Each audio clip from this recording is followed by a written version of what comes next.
ষষ্ঠী তৎপুরুষ সমাস। ষষ্ঠী কারকে আমরা কি জানি, বিভক্তিতে আমরা কি জানি?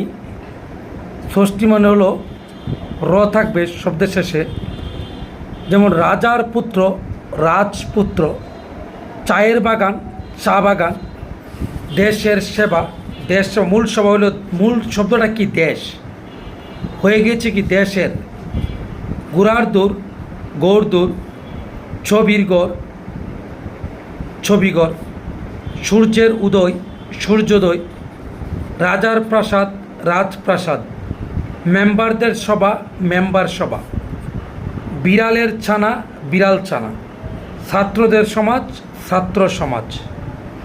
অর্থাৎ পূর্বপদে দুইটা পদ যদি পাশাপাশি থাকে, এখানে রাজা একটা পদ, পুত্র একটা পদ, চা একটা পদ, বাগান একটা পদ, অর্থাৎ একটা পূর্বের পদের সাথে যখন কোনো বিভক্তি যুক্ত হয়, বিভক্তি যুক্ত হয়, তখন এটাকে বুঝে নিতে হবে ষষ্ঠী তৎপুরুষ সমাস। আশা করি সকলে বুঝতে পেরেছেন। ধন্যবাদ।